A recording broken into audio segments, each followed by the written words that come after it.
that. Andrea is an Pilates instructor and mat instructor, and she takes a very enhanced approach to transform. She has thousands of people to transform their entire well-being.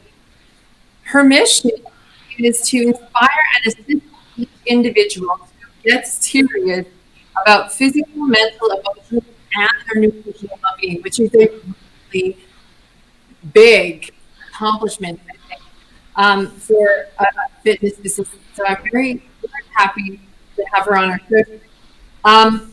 One of the unique approaches that Andrea has is that she uses a fun, playful, compassionate approach to her style training.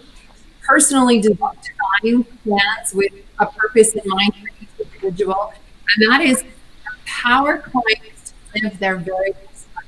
So you can tell this is not just your ordinary club, where most of the time you're just looking good and feeling physically well. And so we're going to have a conversation with Andrea on how this approach is really set to have that well-being of the whole person. If you're tuning in, thank you for joining us on Jess TV. You can also join us on Facebook Live, where we will be checking in conversations. Be sure to comment if any questions during the show, and I will be checking periodically. So again, thank you, Andrea, for joining us. Thank you for having me. It's a pleasure to be here. Now, I'm just going to throw out something to Brent, our director. Because of COVID, we are having to do things from home these days, and I just want to, if it's possible, to put both of us on the screen side by side. Now, Andrea is a teeny tiny box in the thing, and I can see your shoulders, and I can see your. That being said, get on with questions and answers. That's for sure. How long have you been doing this? Dawn, just quickly before we begin, you're cutting out quite a bit when you're speaking, so it's. Oh, I'm getting a lot of echo again too.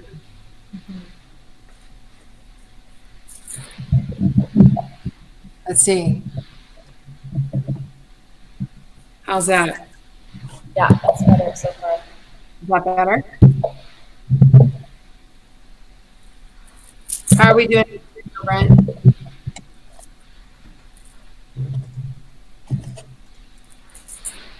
And it's quiet. Oh, I'm hearing echo. Yeah, you're good now. This is good. I'm hearing echo, but no. Okay. See, this is just how things go, and sometimes you just kind of have to go with the flow. Yeah. I would imagine that it was an important skill for many areas of life, not just in COVID-19 circumstances. So, and I know you're really tired of that because there's so many other things going on in the world. But Andrea, how are things going at this time? I'm doing very well, and I've been really enjoying this space that I've been given. Having to close the studio, I've taken some time for myself and really dived into some self-care. So it's been a beautiful time to just kind of reevaluate and reset my well-being. So when the studio open again, I can serve at a beautiful new level. And this is a part of what I teach through my studio and through my teaching sphere, is that health is so many aspects. And the typical gym, who, like you said earlier, just focuses on the physical body. That's great. I mean, it has its place, but I think beautiful transformation happens when we include the physical, the mental, the spiritual, the emotional well-being of everybody. And if one makes a neat shift, the others are all affected as well. So, right. Yeah, it's been a really unique time for a lot of people, and I know that a lot of people are feeling uncertainty and overwhelm and stress. And what I like to really dial in is that there's so much stress in the world, so you don't have to make your workout stressful. you can make it just beautifully connecting to yourself. And I'm sure we'll get into that in a little bit. But yeah, life is good. I'm loving my life. Thanks for asking. Well, I guess if we're talking about an expert in terms of manipulating, adaptability, and flexibility, really, with that covered. Yeah, absolutely. That's lovely. I just want to see if it's possible. I'm just kind of in and out. Go. Is it possible? I don't know if it's the microphone or I'm not sure. I'm checking in with Brent here to see what happened to Am get. am I cutting out too? Okay. Am I cutting out too? Is my voice cutting out too? It's mostly technical, and so I'm touching a little bit. We'll just move on because this is so. I make you. Sorry, it's just having a hard time. Yeah. This I approaching things from a really. This has a little bit of a journey. This place where you're more than just a person's physical well. How did you get to the point where you realized that was where you needed to take the fitness, your fitness? Yeah, well, it started back about 12 years ago when I decided to become sober. And my recovery included all of my being. And so I was slowly, like, purely focused a lot of my life, as like I'm sure many teenagers in their 20s are. It's lots about like how we look and the physical body. And I was 28 when I became sober, and I realized that there's just so much more to well-being and a beautiful, healthy, thriving life when you include all aspects. And so the workouts became, kind and compassionate that served my body versus trying to hit a number on a scale or trying to hold on to a six pack or, that physical appearance. So that's when it started. And the journey's just like, of course, rich and developed into much, much more substantial goodness from, of course, years of practice and, of course, years of teaching of it too. And I fell in love with the Pilates workout because it is all of that. It incorporates the mind, body, and the spirit into the workout. And it really has you contemplate on what best serves you. Not anyone else in the room, not hitting a number on a screen. It's just slowly tuning into what your body needs. Well, what your whole being needs. And I'm finding this kind of fascinating. Well, and because this show is very much dedicated to people learning what they have through the journey and then taking what they've learned and then transforming it that they know how. I wonder, have you found this approach working well with addicts and people who are recovering? yeah, so the question is does it work well with other addicts or other people who are in recovery? Is that the question? Yeah. Yeah. Honestly, I haven't worked with a lot of people who are in recovery, but everybody has addictions. So Yes. I'm going to say that a lot of my work does support people in breaking through habits that aren't serving them anymore. And so even if it's like an addiction to being on your phone too much and that's causing posture, right? Posture imbalances, posture becomes compromised. Huge shifts happen when we look at how we can shift from the habit to something that's different that serves you. So yeah, I mean, absolutely. I definitely think my work is meant for that for sure. Yeah. I was just thinking too, I mean, I think there are new approaches happening in South Country treatment center, and this would be a huge avenue, I think, for any in form of treatment to kind of be able to access services. So it's kind of hoping that there's a few other tonight to this, because it definitely see that your journey would certainly help up capacity, but I know, at any time, and this is a habit that I must break, and it's not serving me very well. But I know that you also dive into emotional level. Sure. How do you? So I guess it's going to get into how what you do as a Pilates and instructor and expert. How do how differ from what others do in practice? I'm going to say the main focus of the difference is that we're coming here to tune in versus tune out. So tuning in, I always start class by slowing down the breath, closing the eyes, and connecting to yourself. Noticing how your emotional well-being is, noticing how your mental well-being is, notice how your physical body is feeling. And right. Then you get to bring whatever that is into the workout and navigate that. So when you leave, you feel even better than when you came in. And the difference is that I feel slowing down, going into a pace where you're really contemplating and connecting to yourself versus just barreling through a workout to feel the effects of it is a big difference. And so with the big stresses in the world right now, what if your body needed just to do simple, gentle movements that day? Because the energy is low, and instead of taking the bank account down to negative numbers, you raise it up and you lift it up, and so the glass becomes fuller.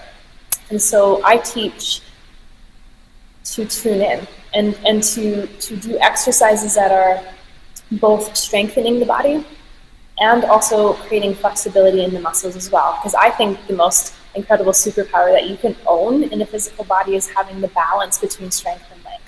And so, doing a ton of burpees and then getting really closed in and tight posture from it, do they spend time creating space by lengthening through the chest and opening through the strengthening the back muscles? And so I really individualize my classes based on the clients that come into the class and what they need. It's my secret superpower. I think, especially like the 5 o'clock class who come from like sitting all day on the computer. We don't do a lot of crunches because that's already enforcing that computer posture. So we're going to do a lot more things that open the body and kind of reignite that stale energy from that sitting in the desk all day. And so, yeah, it's transforming not just the physical body, because when the physical body transforms, I know that you get a mood uplift. I know that your mental mind is clear. I know that your emotional well-being is going to be great when you go home to your family. And I think, if you have a spiritual connection, that becomes clearer and cleaner with that as well. I'm just going to ask you, Andrea, just to lean into your microphone, the echo is lessened when you lean closer to the microphone. Yeah. Oh, that's better. Yeah, is that good? That's great. Cool. So I'm just going to see if we can change. Oh, I can finally see you. I was having trouble. Okay, perfect. Oh, I feel connected with you now. It was so for a bit there. This is really kind of transformative, and yet at the same time, it seems to be that everywhere I speak right now and talk to so many health experts, there is that, wow, we really did neglect this idea of mind-body connection that actually get people to go and feel what's going on inside. Have you actually found people who know what you were talking about, know how to do that? Not really. Maybe they know it when they see you. And because they know it, they want to come see you. Yeah. Well, and I think they have a concept of it and an idea of like maybe an example of like, let's say they follow me on Facebook, and like if I'm a living example of it, they're like, oh man, she's so like she has that peaceful, calm, grounded energy. She's healthy and happy. What is she doing that that engages that. So I think it's an attraction. It can be even from reading a book or seeing something on a documentary that's like, it's possible. Like, it's possible to not have to kill yourself at the gym. It's possible that I'm actually working with a client right now that her remedy is actually resting and very, very gentle, like walking and stretching and breath, for her to lose a bit of weight right now. And it's working brilliantly. Really? Yeah, she's used to like stress. And so if you're already producing a lot of cortisol through your day, let's say you're a mom, you got to take care of the kids now, you got to do the school thing, you got to do the laundry, you're doing all the grocery shopping, and it's not like intense stress, but there's a lot of stress in the day for you. If you go and add on to that stress to the workout, you produce even more cortisol, and that stresses the adrenals. And especially for women, we have a harder time losing weight when the adrenal stress is there. And adrenals are linked to cognitive and mental function. So if you're stressed in your adrenals, you have a foggy, scattered mind. And so what if we just did it differently? And well, it's interesting because you say that so many times we do want to blame this on hormones, right, as ladies especially. And it's funny to hear that's not off. Cortisol is a chemical in your body that definitely needs to be addressed. I have been away from the classroom for 2 years now, dealing with private health surgery. And I have to tell you, this professional who just told me it has taken 2 years to get my adrenals out of the stress of fatigue. This is not something that people should be, saying overlooking. That rest is really key. And I'm wondering how many people at this time during COVID are suddenly, I had no idea that I was actually putting my body this much strain and on a daily basis. I worry especially about women because they're tasked with the idea of having different in different areas of life. Men have different stresses, sure. But women must be perfect and look like a duck. Yeah. You're gliding up some water in all those areas. I think if you could just pass around, you can get skinny by being rested. I think the gym might be open to run as soon as the stores are allowed to open. What are we looking at for a timeline on that day? On reopening? Yeah. I'm not sure. It's still, I'm in phase 3, so there's been talk about gyms moving into phase 2, but the health minister, I don't know. It's just we'll find out when we find out, but it's hurry up and wait, right? Yeah. I'm going to just touch on that really quickly for our listeners, especially the women, and not to exclude the men, because men have important roles and stress in life too. So to everybody who feels that they're not good enough or worthy enough, I just want you to know right now that you are. And then you get to make beautiful changes and shifts from that space. Yes. If you come into any program, any fitness, any coaching, anything that you're doing, and you're going into it thinking you're not worthy enough as you are right now, you're worthy enough because you have breath and you're beautifully, beautifully welcomed in the world. So coming into any program, knowing that you need to make beautiful, loving shifts for yourself, that's going to take you forward and transform yourself much, much, much, much more quicker and more enjoyable than going into the space where something's wrong or something's not, something needs to change before you can look at yourself in the mirror and say that. So I just wanted to say that. No, I think that's so valid. And I think that I've heard that talked about so much when talking about recovering from chronic disease or recovering from addiction and that sort of thing. But we don't hear a lot from fitness experts. Yeah. Which I find kind of interesting because a lot of the stress that's put, I think, on both sexes, and I know traditionally for women, but it's versus for men now too, is that stress to have a perfect physique, body. So when people try to gym, they're joining it with a certain amount of anxiety. How do you address that?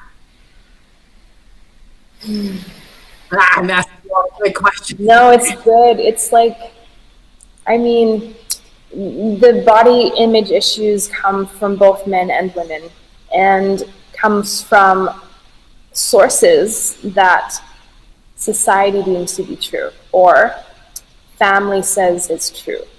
And so what matters most in creating shift and change, or wanting to make a loving change for yourself, is making sure that everything is true to you. So if having a little bit of extra weight on you, like a little bit for a woman, it's healthy, especially if you're still fertile and trying to have kids. If you are already overweight and you know that it's compromising your health, then we make the loving shifts because we know that will better serve you. So it comes to, I think, really, really recognizing your truth. If you are full on in love with your body, your life, your mind, your emotions, and you have a little bit of extra weight on, Yeah. but if you're not happy, if you're not feeling good, you know there's something, then the shift comes from making it. It's not because of the weight. The weight is just something physical. Yeah. There's so much more to that. The weight is really a symptom. Mm-hmm. Yeah. So this is where your approach is different. Is you're not dealing with the symptom. You're trying to get to the individual, get to the real heart of why they're not physically fit, why they might have the extra, why they don't have the body that's ideal for them. Yeah, and a big theme in so many. I'll speak to women because I work a lot with women. Is they've put themselves aside and they're not worthy of it. Oh yeah. Right? And that worthiness, that's like huge. That's a big like theme. And then there's a lot of sub themes that come from the I'm not worthy. Well, that means I'm not good enough. That means, well, why should I even start? I'll never change. All of these stuff that come into the belief. And so watching your thinking, watching what you're talking to yourself about is huge, because what you speak is a vibration and a frequency and energy that you put into your being and also out into the world. And so if you're believing that you're not worthy of it, well, you're going to direct and steer and navigate your life based on that. Now, what if we worked on that you are worthy of change, so deeply worthy of it? Now what happens? Oh, I wake up and I like take that extra 10 minutes to meditate, or to move, or to make a healthy smoothie instead of grab something on the go. Or at least even to just take a moment to yourself to breathe and not feel like you have to take, the child that's screaming over here, or, the person that texted or emailed over there, and feel like you have to absolutely rush to that. Yeah. Before you're ready to just take that moment and care for yourself and breathe. I think that is so key to understand that there's a lot of gals out there, I think, right now that will say, well, I love myself. I feel worthy. And yet, if you really challenged them to listen to their thoughts throughout the day, I wonder how much they realize that we negatively self-talk as a human species. What is it? 80% of your thoughts in a day have been proven to be negative. Yeah. And you have to fight that all the time. And a lot of those things are tied to self-worth, and guilt is a phrase that gets an awful lot when it comes to doing things for oneself, right? I feel guilty if I take 5 minutes to meditate and not right away and make Susie or little dog friends. Yeah, it's something I speak highly of and invite everybody who I meet to, before you get out of bed, place your hands over your heart and close your eyes and connect to the energy of gratitude. Mm-hmm. Not think it, not spout it out, but feel it. Yeah. And then go about your morning, and then if you start to shift and catch yourself into those negative mindsets or self-talk, drop back into the heart, take a breath, and go back into feeling gratitude. It's a powerful practice, and it really, really, really made a huge difference in my life. Did you take any health math courses by any chance? Sorry, health what? Like heart math Heart courses? No. Oh my goodness. So I just felt like when you were talking about connecting with your heart and the frequency of your heart, and especially linking with gratitude, this honestly is very much reminiscent of a guest we have on our show at the end of every month. We call it Great Tuesdays with Shamir, who has this background in heart math and talks very much about heart frequencies and tapping in, and that remembering positive feelings, because your body doesn't know the difference between the actual joyful experience you may be having in the moment or a memory of that experience, that you can actually experience the physiological effect of the memory as you can be actually in the experience at that time. Yeah. That's a huge power and stuff, but it is about that heart connection. Yeah. So when we talk about frequencies, and kind of, I know we have probably a wide array of listeners and viewers out there.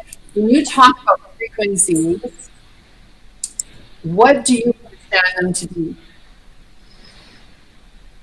In energy is the best way to describe it, I think. Like, for example, this one's really, really good one for people right now. Peace. And so if you're like, wow, I'm so chaotic, how can I tap into the energy of peace? It's going into that space where you drop in and you take some breath, because breath is the direct link to that mind-body connection. And so we get out of our heads and we start to connect through our whole aspect. And so starting to remember the last time you felt incredibly peaceful, or placing yourself in a sacred sanctuary where nobody's bothering you, and you create those little I call them micro moments, to do that through the day. Just like you said, you don't, like, your body, mind, spirit, everything does not know the difference from taking those times. And so for the moms out there who are like, I don't have time to do like a 10-minute meditation, which is true a lot of the times, what if through your day you take those micro moments where everything's good and you just drop in for like 10 breaths, and you get to do that, like, let's say 3 times a day. That's more potent than just going through the day and starting getting whirled around and whirled around. Yes, I heard spending 5 minutes in that state a day will boost your immune system for, I'm trying to remember, it will boost your immune system, I think it is, for 8 hours. Oh, I believe 8 it. hours, 5 minutes of, and I like how you say it's dropping in, because so much of our consciousness is spent out there on the tasks, the things that we have to do, on the stressors that we have, on the great things that we have in our lives, on TV, on text messages, phones, emails, etc. It's all out there. And we forget that we can be the calm in the center of the storm. But you do not lack.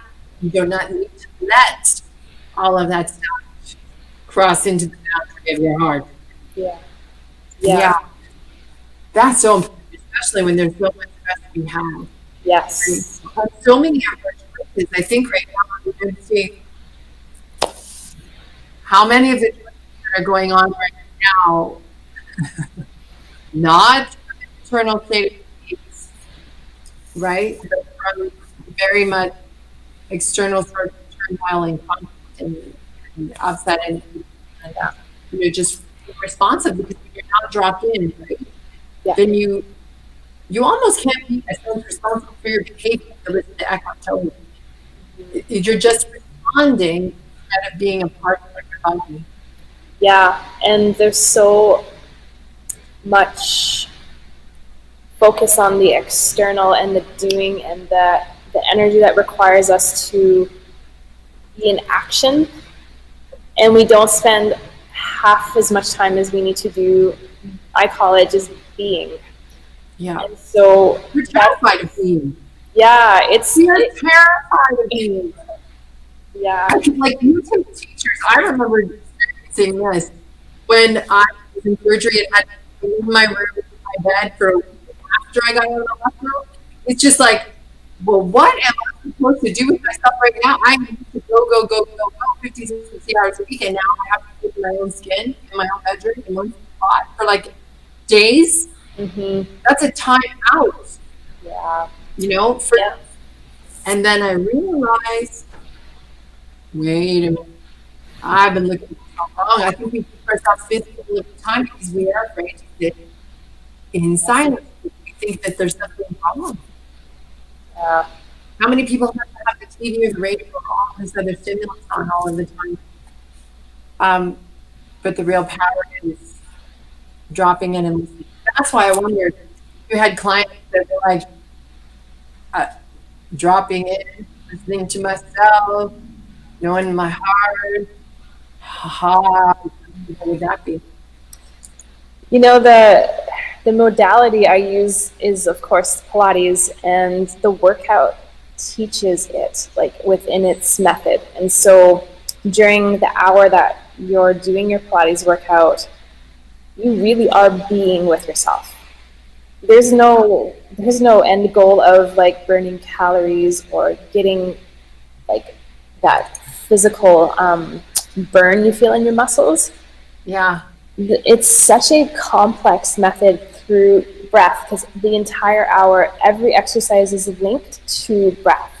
And so consciously moving, connecting, and being really aware of moving in correct posture, in balance at the right and the left side of the body are actually working in like harmonious energy. Yeah.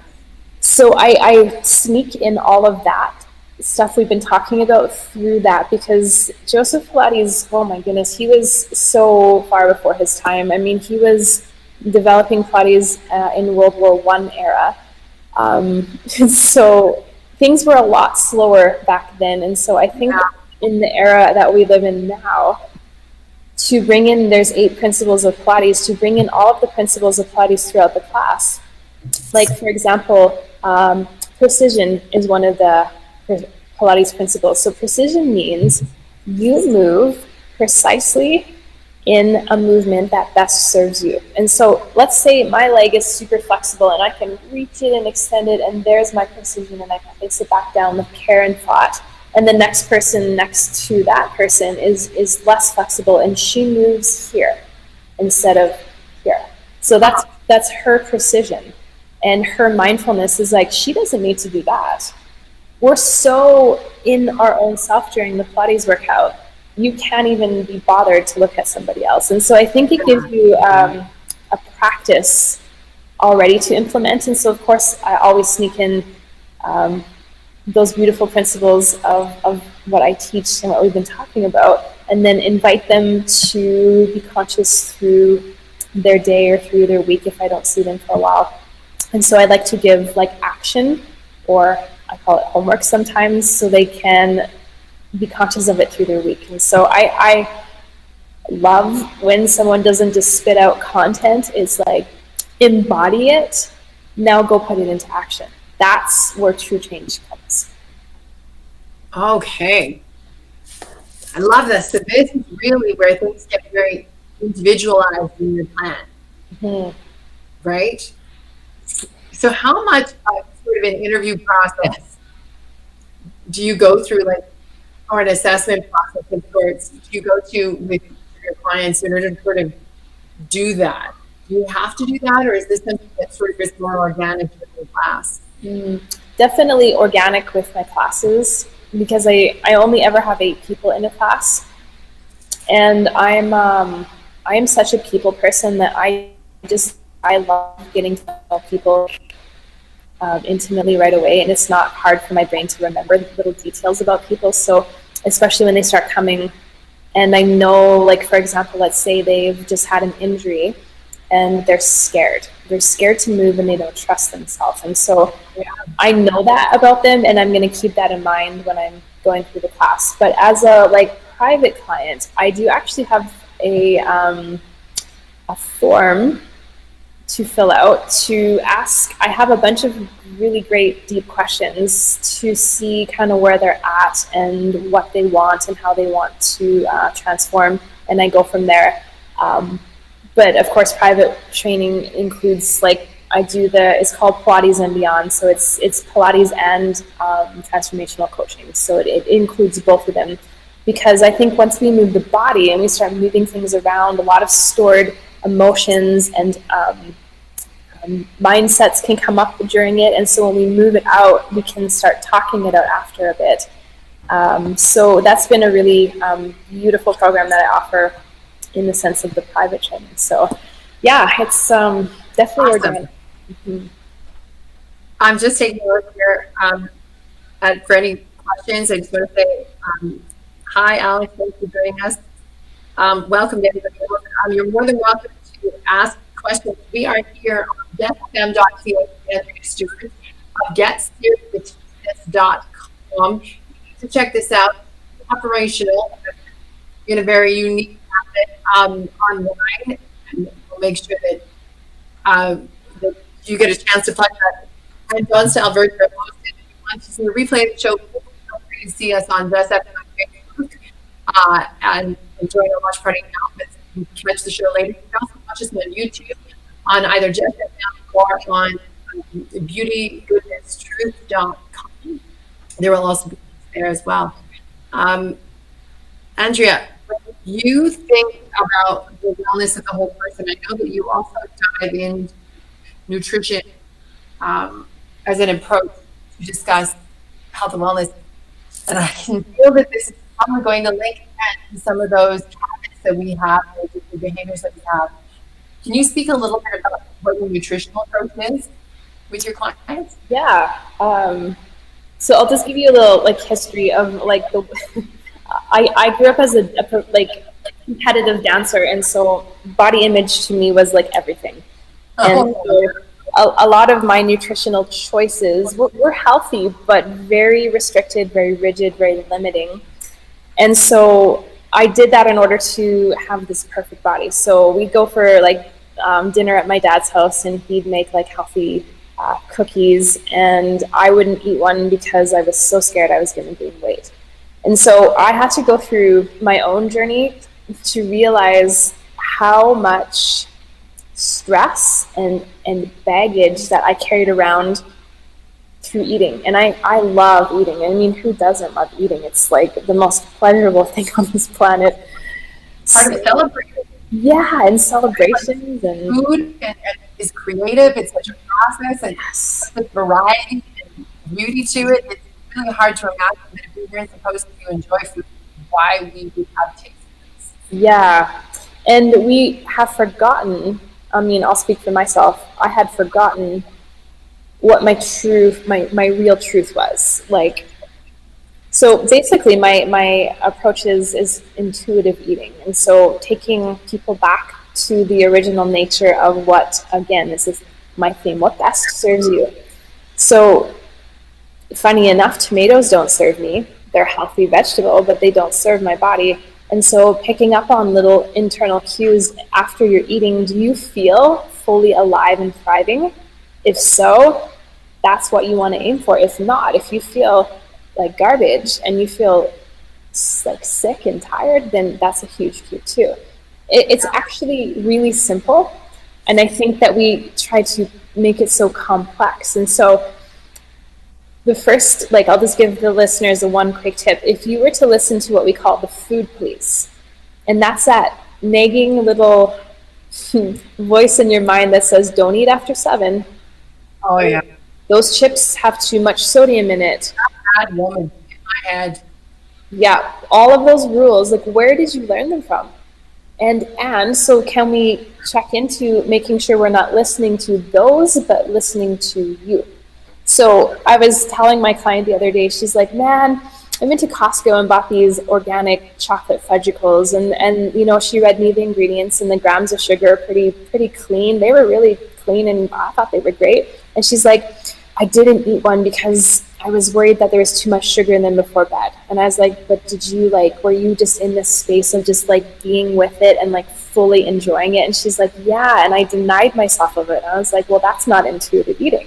So intuitive eating means you can even go, yeah, I'm really wanting to enjoy this fudgicle right now. And not guilty, not shameful, enjoying it where you don't even know what you ate. You're present with this fudgicle and you're like, oh my goodness, this is so, Smell so your good. raspberry juice.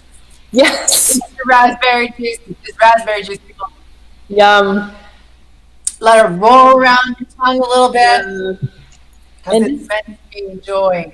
and that's just it. And I think the pleasure part of eating has been disconnected a lot. And holy my goodness, I tell you, it's one of my favorite things. And I'm very intentional with like everything I do. So when I'm cooking, I made these amazing sweet potato French fries last night with chopped rosemary and cayennes and garlic, and just I was with every ingredient that I was making.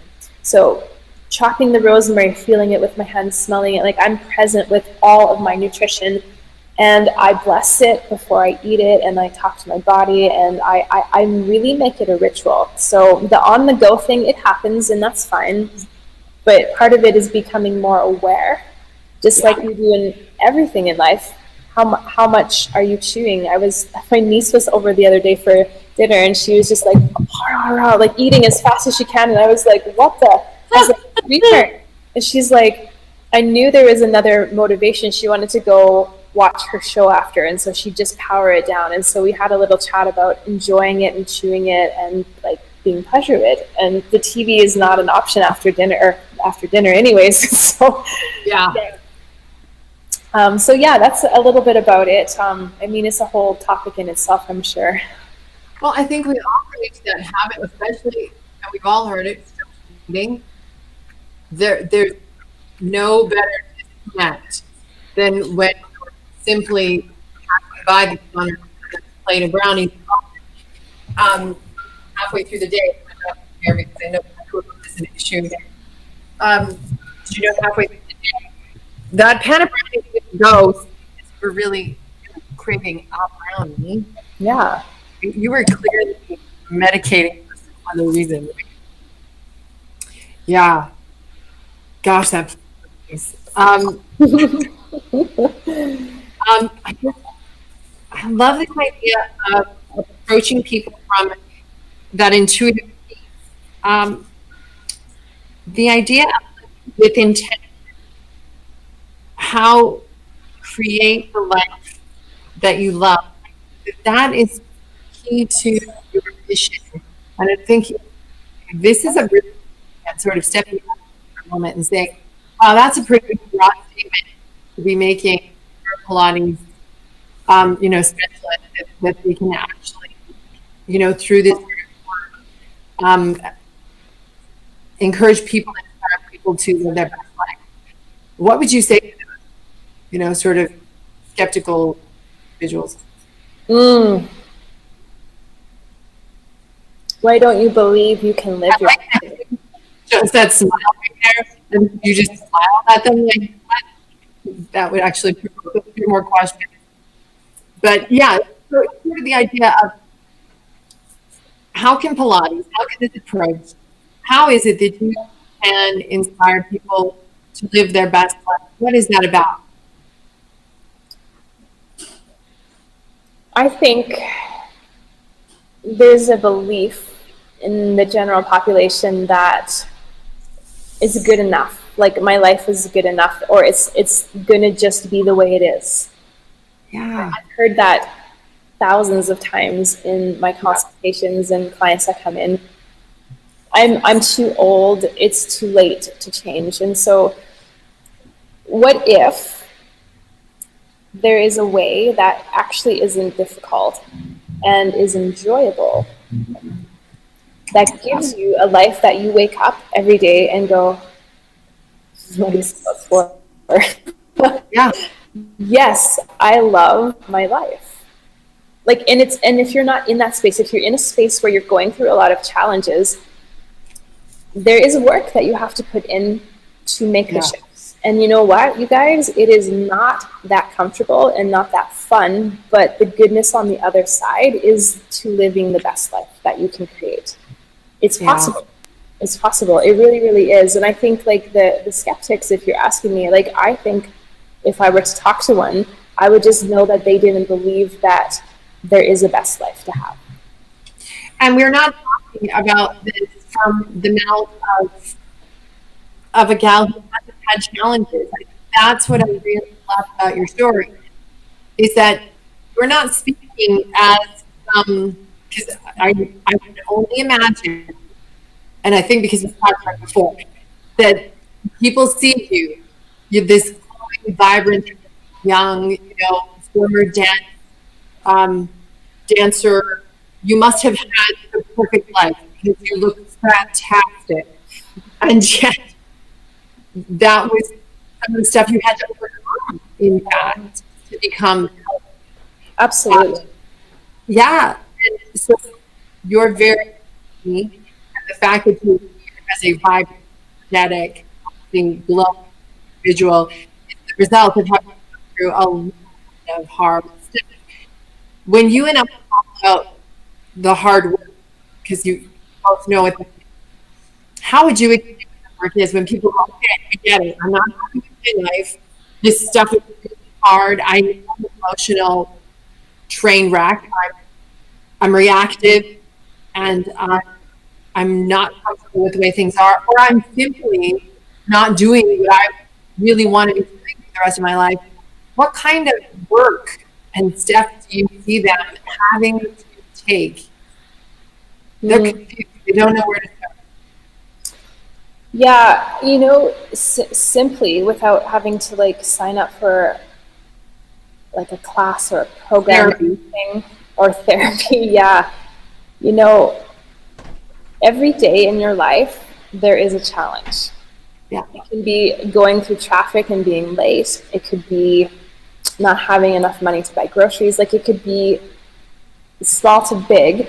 And so, just going through those little changes in life and showing up and rolling through them is like step one. Because if you can do that, and you can go into the place of moving through it and getting through it, because you always do. It's It's trust. It's trust. And the thing is, we love the comfort of just being the way we are, but yet we don't love the way we are. And so let me ask you, is it more uncomfortable to stay where you are and not love what you're creating, or is it more uncomfortable to move through some stuff and get out of your way to the other side where that beautiful life? And I mean, like, when you're talking about like my story, I mean, I have challenges weekly, and I just got really, really, really, really sick. I haven't been so sick in like years. The last, not this week, but the week before, I was flat out on the couch for almost 7 days, and then I had another week to like recover from that. And so what I did to move through the work and like putting the work into it was so much self-care, and not going on Facebook and posting, and not worrying about having to please other people. It was all about, how can I best serve Andrea in this space? And it's taken 2 weeks to get back on my feet. And so I just want to let you guys know, I go through challenges all the time too. The one thing I do, though, is I don't back down from them. They're there for you if you know that everything in life happens for you. This is a beautiful gift. Beautiful gift that you can know. So if I get really sick, how come this is for me? I just go, okay, I surrender, I hit the couch, and I do my healing thing. I don't try to get to work sooner. I'm not stoic that way. I go, instead of out, I go in. And so that was a long-winded answer to a question, but I think it's important to really step in front of the challenges and show up, and be okay going into the uncomfortable space and moving through them, because that, my friends, is where true change happens. Yes. And when you're talking about showing up, I'm going to just paraphrase that. You can tell me if I get it right or wrong. But that really does mean stopping, breathing, and noticing what's going on. You've got to drop in and observe. Sometimes I find it takes observing what you're feeling almost just passionately, so that you can assess what it is that's really going on. Why is what that person just said bothering me? Hmm. Don't react to it. Just sit with it, feel it, know it, understand it, and get in tune.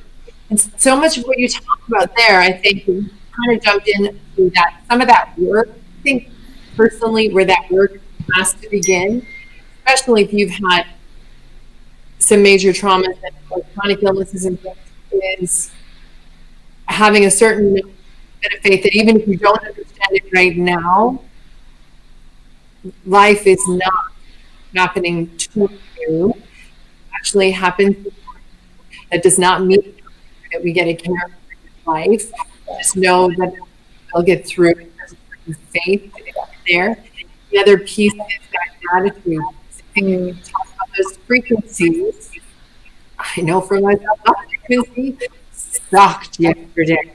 I mean, I got home to being double billed on something the credit card would, and then I got a check in the mail that was sent to me, but it went to the estate of deceased husband. He said I'd have to go back there, and I got a letter from the office, and then we gone, and then it was I'm selling my house, but I have all of this stuff to do, and I have to find a career, and I don't know where I'm going, and I know a lot of people are in that response, but it was all stuff that was hidden yesterday, and I'm like, are you kidding me?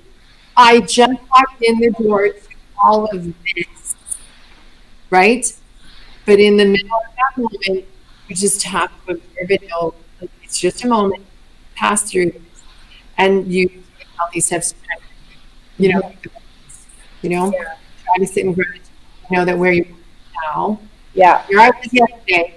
This is all stuff that is doable. In fact, I was like talking to accountants about taxes and having to get all of this other stuff together. Hmm. But doing your taxes allows you to actually get other stuff Yeah. coming in happening in your life. Selling your house allows you to move on to another life. Like all of these other annoying things in life are not necessarily happening to you. And sometimes we don't need to know why. I had a simple conversation with Candace, who, by the way, is watching our show right now, Candace. And I know Candace, the first time she got cancer, she was like, it sucks, but I'm going to absorb this, and I'm sure there's this for me. And the second time she got it, she was like, are you effing kidding me?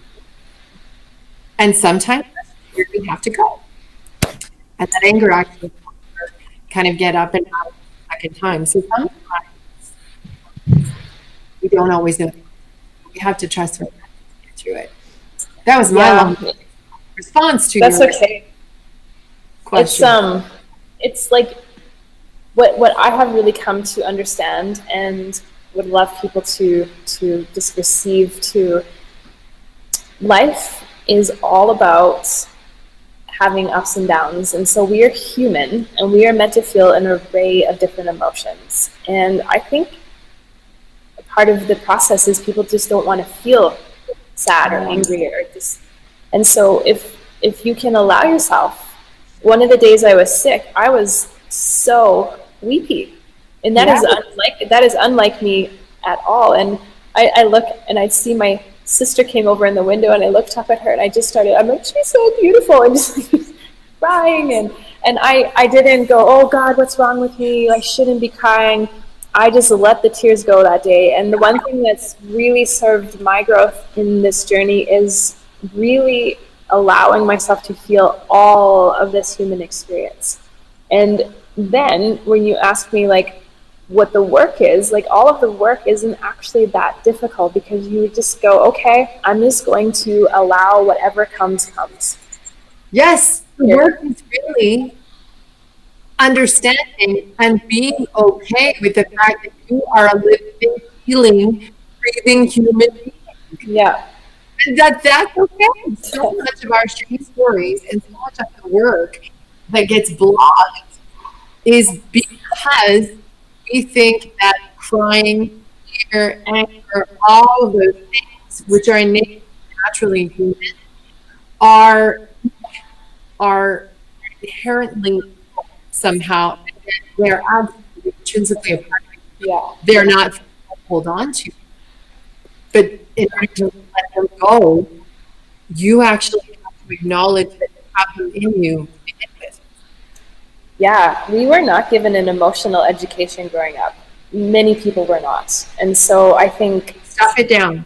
yeah, and that's the reason I, before sobriety, did drugs and alcohol, because I love life. I have such a playful, fun nature, and alcohol and drugs always amplified that.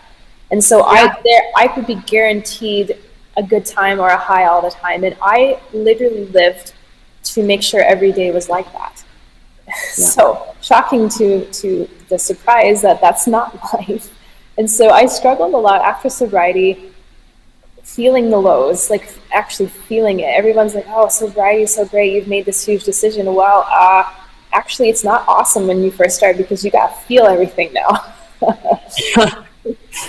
So now that you're feeling everything, and now that you can put a name to it, that's the next part of that emotional origination I don't think you had is, okay, now that you have this emotion, what am I supposed to do with it? I so resented hearing after a while, well, you just gotta let this go. You just gotta let it go, which really is a paraphrase for you just have to stuff it down and ignore it. Yeah. That's really what people think letting go is. What I discovered in my journey was letting go is feeling it and exercising it out somehow physically. Because you need to get it out. I think that mind body connection thing with your body is brilliant. Yeah. Because you need to get it not just out of what your thoughts are being generated by that feeling that's here, but your body is also feeling that. Mm-hmm. You hear the kids all the time. My tummy hurts. Why? Because I miss my mommy. Right? It's your stomach. My chest is constricted because I'm scared, I'm nervous, or I'm in anxiety. Those are things that are stored in the body. Yeah, 100%. I wholeheartedly agree. And it's everybody has their own way of releasing. And so physical for me is important. I have to physically release. So it can just be shaking, like shaking it out, or taking a plastic bat and whacking a pillow, or using my voice and vocalizing it out. You find your modality, but you're right. Expression, feeling it, and then expressing itself out, letting it have its life, and then thank you. Ask it why it's showing up. Be curious with it. Like invite it to a conversation and see what it's there for. Like the weepiness for me was like I figured out. It took me about a half a day. I was so grateful for my family. I love them so much. And that was my weepiness. That's what it came from. It wasn't sadness. It wasn't anything but deep, deep gratitude. I'm like, oh, I haven't cried tears of joy for forever. Wow, amazing. Thank you, thank you, thank you, thank you. Yeah. You really do have to observe those negative emotions. Let them pass as emotions. You can get back to feeling good and gratitude. Even the tiniest shred of gratitude. Even in things that you don't think you're supposed to feel grateful for. I think one of the hardest things for myself was I had to find the parts of life that I was grateful for after my husband passed. And it was because he passed. That is not an easy task to do, but when I realized that it's not all parts of my life suck. Right? And in fact, now I can get rid of this ugly furniture and add in the bedroom that I perfectly designed when it came into my life.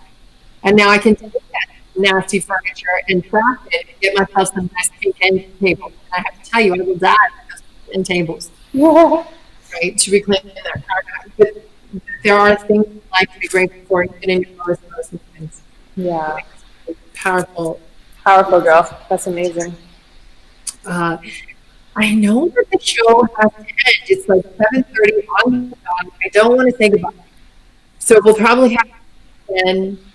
I think. I really do hope, folks, if you're ending the show, we got to thank you. And I want to thank Andrea Sir for joining us here tonight on Getting Into It. Thank you, Andrea, for your wisdom, your growth. And folks, please check out her website at GetSeriousness.com. .ca. Oh, sorry, .ca. Yes. Can I say that again? Get serious. I can't say that again. GetSeriousNess.ca. I know she's available now. And I think out there who are in work with folks with recovery and addictions and emotional well-being, etc., etc., body image stuff. I'm thinking anorexia, bulimia, all that sort of stuff.